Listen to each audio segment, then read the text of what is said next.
Welcome to Suthichai Live English. My guest today, Barbara Bernath, who is the Secretary General of the Association for the Prevention of Torture, APT, based in Geneva.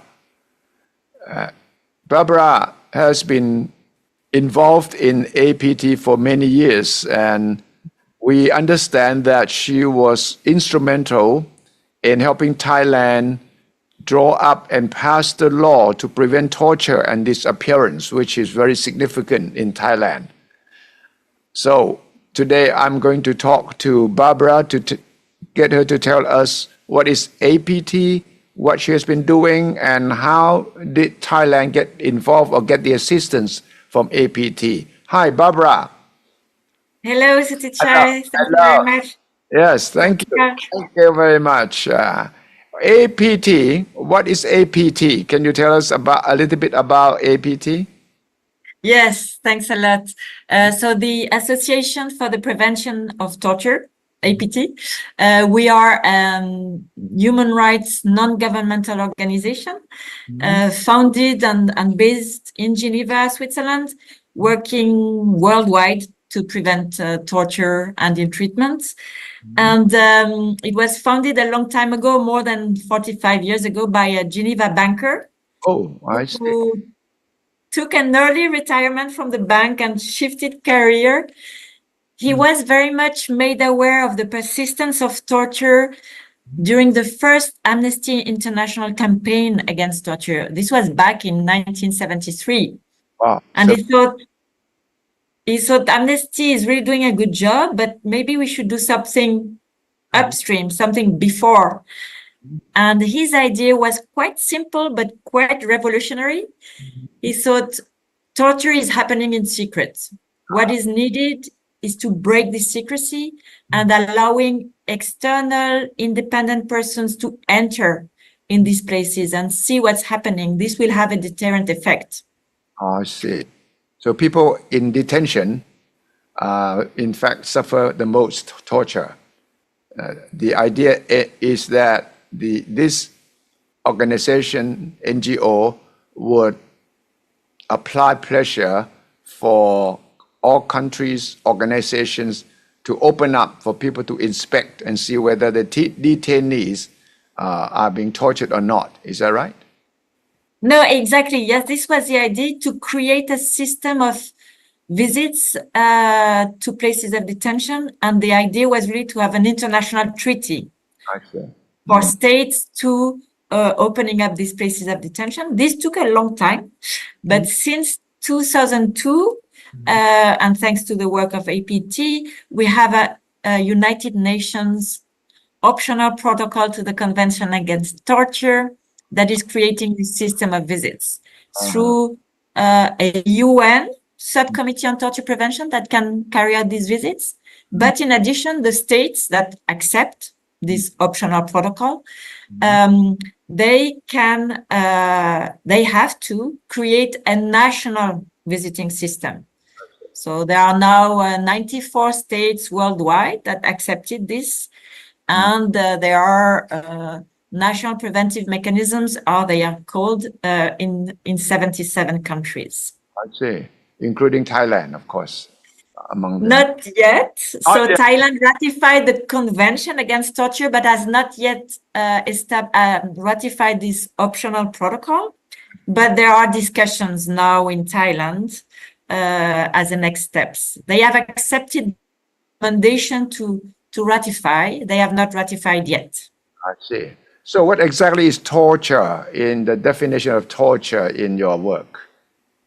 No, thanks a lot. That's a very important question, because we have a kind of common understanding in discussions, but there is a legal definition that exists in international law.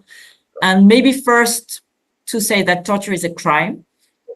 Yes. And that torture is absolutely prohibited under any circumstances.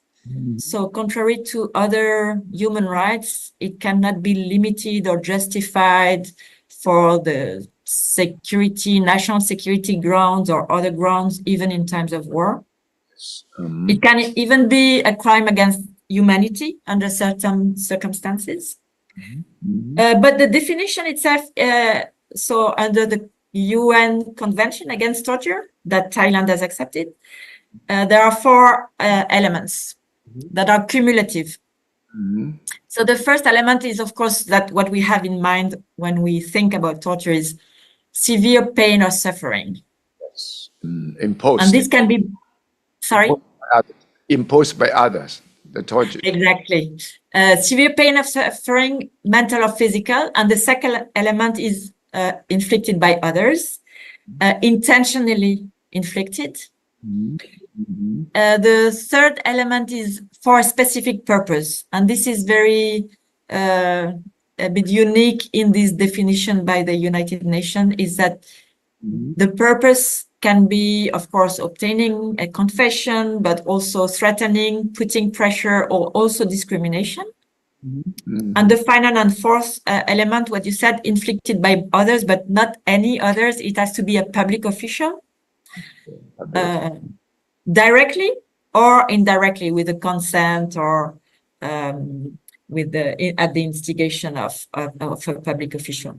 So, for example, a case of rape by any person would be rape, a crime under the penal code. But if it's a rape in a police station, then it's torture. So that's the element. The four elements you mentioned are physical. What about mental torture? Yes, thanks for highlighting. It's both physical or mental. And this is very important because there are forms of psychological torture that can take very different forms and that are also having the same impact on the person.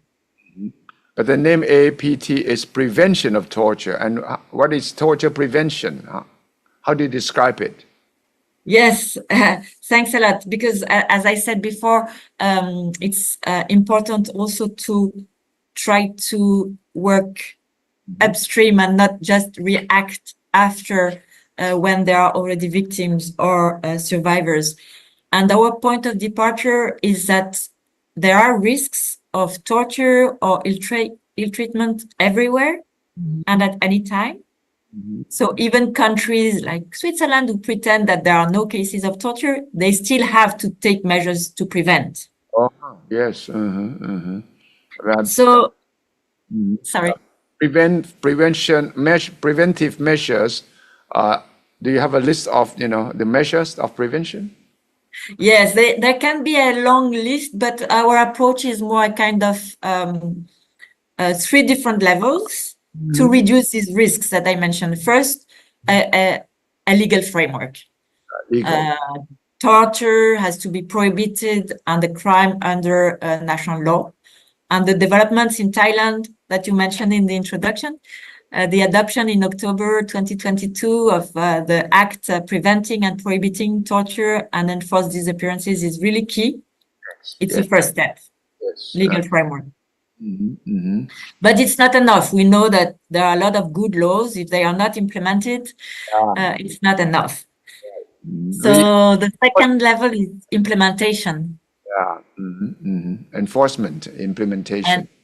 Exactly, enforcement, and this requires training of law enforcement, but also some very simple measures that are effective to prevent, registers in places of detention that are accessible by all, or video recording, measures like that that help implementation, and of course, complaints mechanisms and so on. And the third level is really that there exists also some control mechanisms, external bodies that can, and this coming back to this idea of visits, that can enter places of detention, check whether the law exists and whether they are applied. And in the end, all these 3 levels, they are interconnected, and we usually use a symbol of the house of prevention. So the law would be the foundation, the implementation would be the walls, and the control would be the roof. So this is prevention, our vision of prevention. How successful have they been? Prevention. So that's a very good question that we have been asked all the time. about our impact. No, we see over time. And this year, the Convention Against Torture is celebrating its 40th anniversary. And I would like to have a kind of visual of the progress over 40 years, because sometimes we are a bit depressed by the world today. But there is progress. Yeah. Mm-hmm. There is progress in the legal framework, of course. There is prohibition of torture in many constitutions. There is crime of torture, like in Thailand, in more and more countries. And there is oversight and visits to places of detention as well that is growing. So there is still a lot to do. Yeah, yeah. Because there is progress. As long as there are human beings, as long as there are wars, as long as there are conflicts, torture will continue.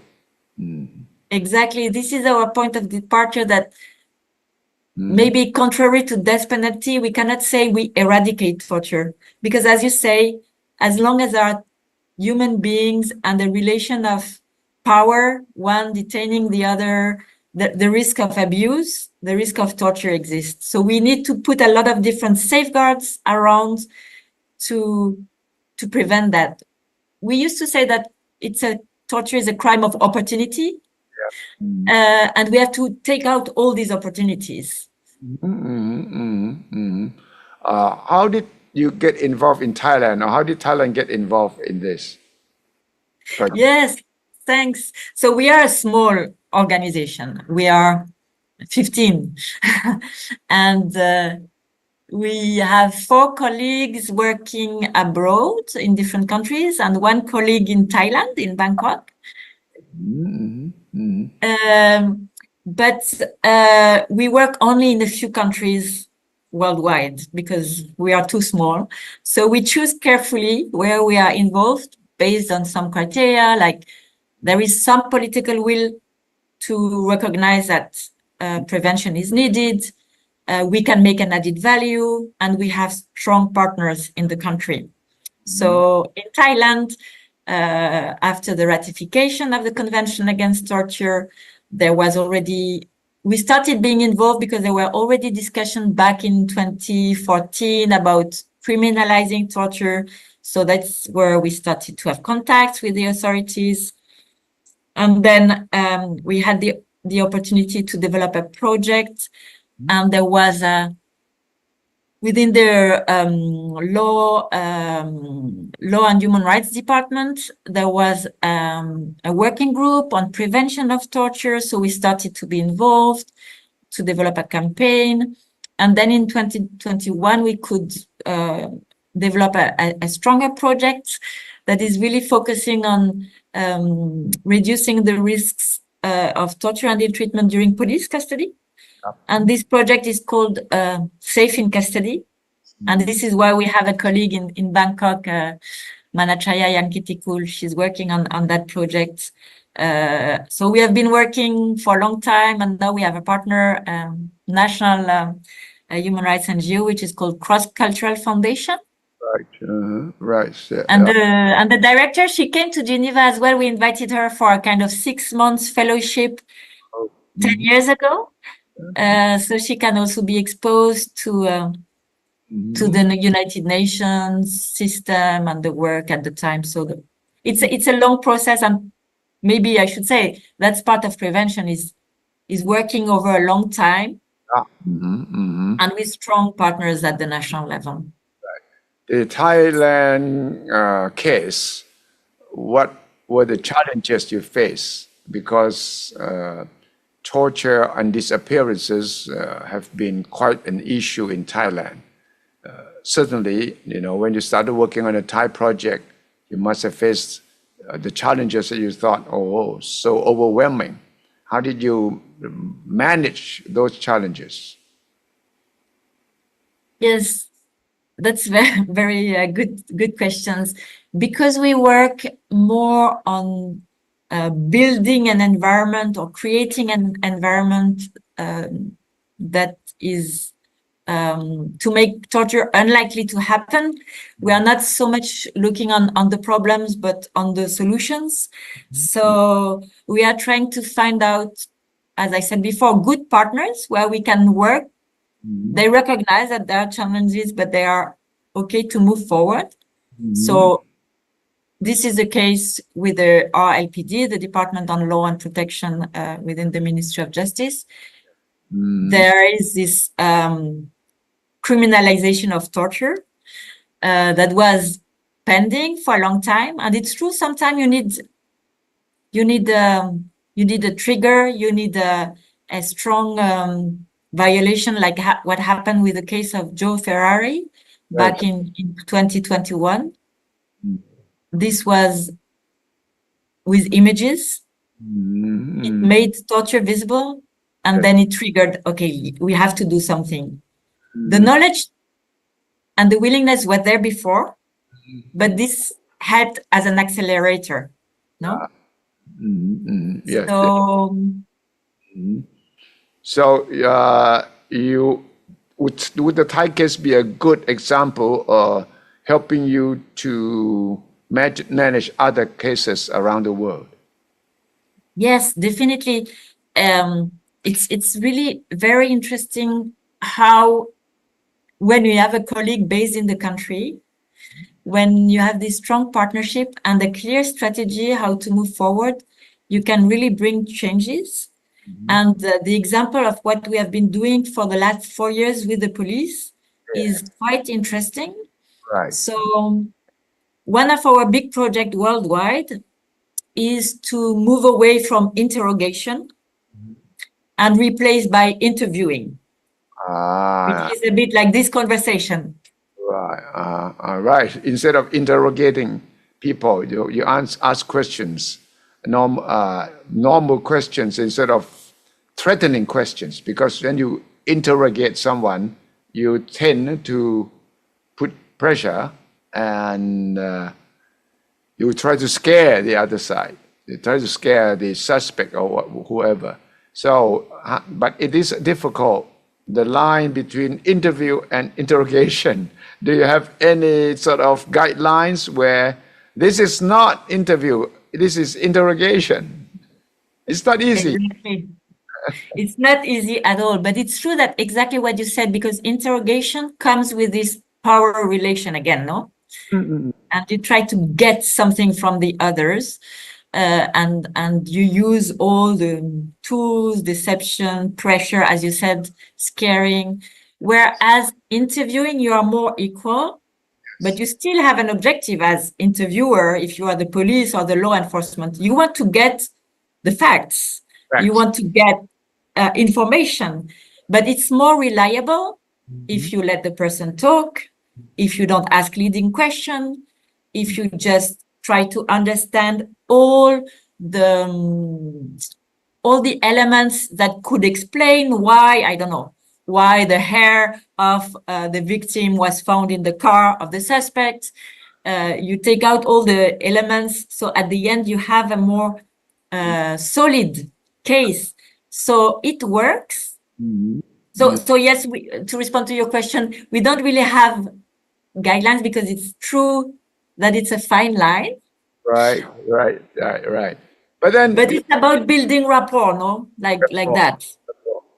But then you may have to train the officials involved, because they might have good intention, but they don't know the difference, and they just follow the superiors because they have learned from the superiors, and this is a pattern all along. So they just do it as if it's a normal thing. Why it is not a normal thing. Exactly. No, I think training is the key for that. And it's very interesting to see that in many countries in the law enforcement, there is not so much investment in training how to interview or interrogate, whatever we call it. Right. Because it's supposed to be, as you say, something that is easy. You ask questions, you get answers, you put a little bit of pressure, and you get a confession. But it's a technique with that should be trained. Right, it's an art. Exactly, it's an art, and so it's very important to invest in this training, and And also the interview or the interrogation can only be one element in the investigation. You need other types of evidence that are collected, digital evidence from the phone or from the camera, or other types of evidence that you can find. So it's complementary. So there needs to be training on the art of interviewing. There needs to be training on the art of investigating. And also what is very important for us is integrate the safeguards that I mentioned before throughout, like immediate notification of the family immediately after arrest, having the presence of the lawyer during the interview, all these type of things that exist in the law, also in Thailand, in theory, but are not always implemented in practice because, as you said, there is pressure from the superior to get results. Right. And the easiest way of getting results is a confession. So, Yeah. Can you tell us some of the projects at the moment going on around the world, initiatives and projects that APT is currently working on? so as I said before, one of these big projects is moving away from interrogation to interviewing. And we have, since exactly 3 years ago, launched principles on effective interviewing for investigations, which are called Mendes principles. And these are really principles to assist the authorities in the state to start this shifting from interrogation to interviewing. It's not a training manual for police officers, but it's really a framework for the authorities. So we have been doing a lot of advocacy at the United Nations to make these Mendes principles known, supported. There is now a resolution, two resolutions referring to that at the UN. There has been joint statement by states, including by Thailand. So this is advocacy at the international level, and translate. This is very important. Translate this into local language. So we now have 15 languages. So that's a big project that will keep us busy for the next 10 years, I think, globally. The other project, of course, is what I said before about visits to places of detention and this ratification of this optional protocol. So as I said, we are assisting these visiting bodies at the national level. There are now 77 to do good visits, to do good reports, to make good recommendations for the state so that the detention conditions are improved and there is less torture. And we have now just launched a new tool on our website, which is a immersive experience, and it's 360 virtual prison visits. So you can enter a prison and you can, look around. So it's a virtual prison, but... How many kind of prisons do you have from various countries?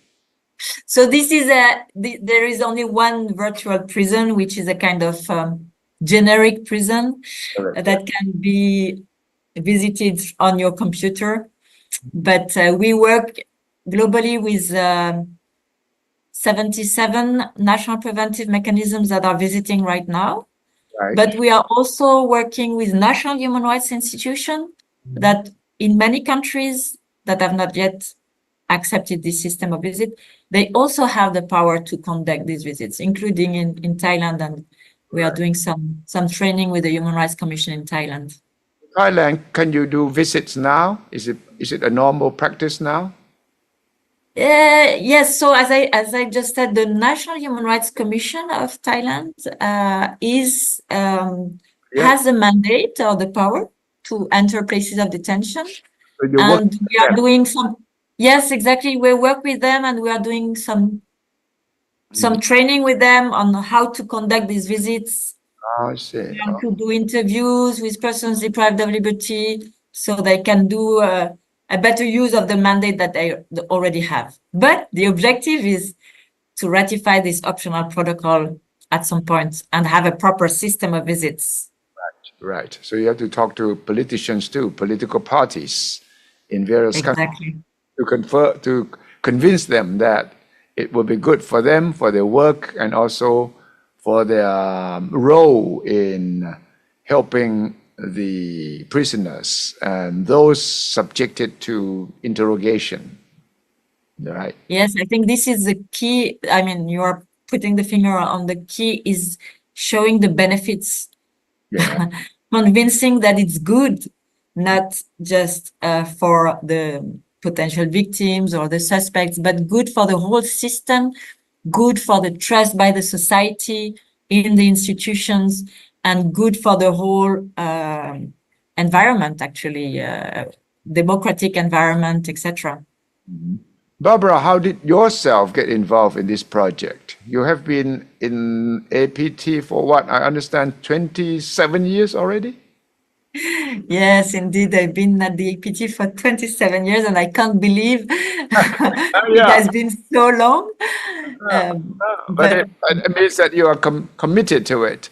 It means you are devoted, passionate about your work. yes, I am definitely, and I've been through different phases, but I also have to say that I think now is the right time to move on. So I am actually going to leave my role as Secretary General, See? not to leave my commitment. Oh, no. But the position. But how I started, I think I was always passionate or uh, the importance of injustice. Like injustice was really something that I found quite unacceptable. And then when I moved to Geneva for my master in international law, I started to focus on human rights. And I first learned about APT during the World Conference on Torture in Vienna in 1993. Oh, I see. 1993, huh? Mm-hmm. Yes, long time ago. And then I did a brief job with the International Committee of the Red Cross in Yeah. Colombia, where I visited prisons. Mm-hmm. Mm-hmm. And this is where I was really convinced about this importance of letting outsiders coming and see what's happening inside. And then there was a job opening at the APT when I came back from Colombia. And then I started. And then when I had my third child, I thought, okay, now it's time to move on. The third child now, huh? But the Secretary General told me, no, just take a sabbatical and then you can come back. And then after 1 year, I came back because it's much easier with 3 children to Yeah. come back to a job you already know. Yeah, of course. Yeah. So you yourself are from Switzerland, right? Yes, my parents are Swiss, but I was born in France. France, I see. Yeah, So so now, that's my French accent. so you have been with APT for 27 years, and do you tell yourself that you have made some progress in the past 27 years? Have you made the world a better place? Yeah, well, I wish I could say that. This would be a bit pretentious, but Yeah. we certainly contributed to make it a bit better. Yeah. As I said, we now have this treaty, this optional protocol that creates this system of visits. This is there. This is the foundation of the house, no? As I said, this is the first step. We have the treaty. Now we have to make sure that states ratify, including Thailand, that they create a system of visits, that there is more transparency, and that there is more recognition of the rights and dignity of all persons. So yes, when the banker, the founder of APT, proposed his idea 47 years ago, it was considered a bit crazy almost. Well, Opening up prisons, opening up police stations, but now it's possible, yes. and now it's acceptable. Even Thailand, so even in other countries, not all countries yet, but this is a progress. But that is why you might have been part of the contribution, contributing to it, opening up prisons. Yes, certainly. And also, what is interesting is that, as I said, there is this treaty. It is not accepted by all states. But beyond that, this idea of visits and inspection by independent external bodies is also part of other standards now at the international level. There are Nelson Mandela rules for the protection of detainees. They also speak about these visits and this opening up. So you always need a first step, All but right. then That's the true. ball is rolling. That's true. Things that you never thought would happen if you persevere, if you persist in doing it. And many things that we thought was impossible nowadays, they opened up because of the consistent hard work, dedication of people like you, Barbara. Well, thanks a lot. But it's true that we are just discussing about our strategic plan and our values, and we have included perseverance because it takes time. Yes. And there is a quote by Nelson Mandela that I quite like, which he says, "They didn't know it was impossible, so that's why they did it." And I think sometimes you have to be a bit crazy. Right. I agree totally. That you have to sometimes just say, we just do it, and whether we succeed or not, doesn't matter. We just tell ourselves that at least we will have tried, right? Exactly. And I think this is really important to have this commitment and this conviction that yes, maybe it's not too early for this good idea, but Yes, there is a time for every good idea to come true. So that's right. So thank you very much, Barbara Bernard, Secretary General of the Association for the Prevention of Torture, APT. And thank you for your good work around the world and also for Thailand. Thank you very much for this conversation. thank you very much, Suthichai, for this opportunity. I think in Thailand there is really a lot of advancement and progress. And as we said during this conversation, the ball is rolling. We know where we want to go. Okay. And it was a great opportunity to have this conversation and exchange. Thank you.